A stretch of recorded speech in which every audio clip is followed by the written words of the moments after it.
పేదరికపు విషవలయాలు. పేదరికపు విషవలయాలు అంటే ఏమిటి? పేదరికపు విషవలయాలు అనే భావనను మొట్టమొదటిసారిగా రగ్నార్ నర్క్స్ అనే ఆర్థికవేత్త ప్రతిపాదించినాడు. రగ్నార్ నర్క్స్ ప్రకారము అల్పాభివృద్ధి దేశాలనేటివి పేదరికపు విషవలయపు కోరలలో చిక్కుకుని ఉంటాయి. అందువల్ల ఈ పేదరికపు విషవలయాలనేటివి ఆర్థికాభివృద్ధి సాధనకు ప్రధానమైనటువంటి ఆటంకంగా ఉంటాయి. ఈ దేశాలలో పేదరికం అధికంగా ఉంటుంది. అందువల్ల ప్రజల ఆదాయము తక్కువ స్థాయిలో ఉంటుంది. ఆదాయం తక్కువగా ఉండటం వల్ల పొదుపుల స్థాయి తక్కువగా ఉంటుంది. పొదుపుల స్థాయి తక్కువగా ఉండటం వల్ల పెట్టుబడికి అవసరమైన నిధుల కొరతగా ఉంటాయి. పెట్టుబడికి అవసరమైన నిధులు కొరతగా ఉండటం వల్ల ఆర్థిక సామాజిక మౌలిక వసతుల నిర్మాణానికి నిధుల కొరత ఏర్పడి ఆర్థిక వ్యవస్థ ఉత్పాదక సామర్థ్యం తక్కువగా ఉండి అల్ప ఉత్పాదకతకు దారితీస్తాయి.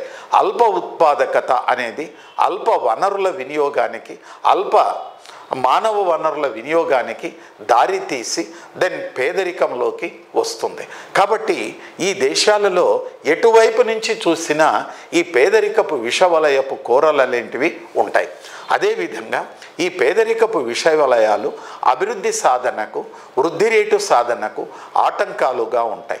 ఈ దేశాలలో పేదరికం అధికంగా ఉండటం వల్ల ప్రజల ఆదాయాలనేటివి జీవన స్థాయి కంటే తక్కువగా ఉంటుంది. జీవన స్థాయి కంటే తక్కువగా ఉండటం వల్ల దెన్ ఆరోగ్యంపై కానీ, మానవ వికాసంపై కానీ, విద్యా, వైద్యము, ఆరోగ్యము మొదలైనటువంటి వాటిపై తక్కువగా ఖర్చు పెడతారు.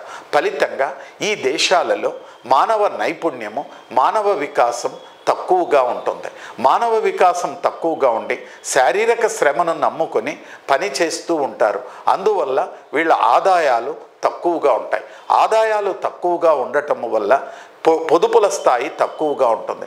పొదుపులు తక్కువగా ఉండటం వల్ల పెట్టుబడికి నిధుల కొరత ఏర్పడి పేదరికం అనేది ఏర్పడుతుంది. మరి పేదరికం అధికంగా ఉండటం వల్ల పొదుపుల స్థాయి తక్కువగా ఉంటుంది. పొదుపుల స్థాయి తక్కువగా ఉండటం వల్ల పెట్టుబడికి నిధుల కొరత ఏర్పడి ఆర్థిక వ్యవస్థ ఉత్పాదక సామర్థ్యం తక్కువగా ఉండి ఆర్థికాభివృద్ధి రేటు తక్కువ స్థాయిలో ఉంటుంది. అందువల్ల ఈ దేశాలన్నీ పేదరికపు ఊబిలో కూరుకొని పోయి ఉంటాయి. మరి అభివృద్ధిని సాధించడానికి, వృద్ధి రేటును సాధించడానికి మరి ఒకవైపు అభివృద్ధి సాధనకు ఆటంకాలుగా మారుతున్నాయి అంటాడు రగ్నార్ నర్క్స్. ఈ పేదరికపు విషవలయాలను ఛేదించాలంటే రగ్నార్ నర్క్స్ సంతులిత వృద్ధి సిద్ధాంతమును ప్రతిపాదించిన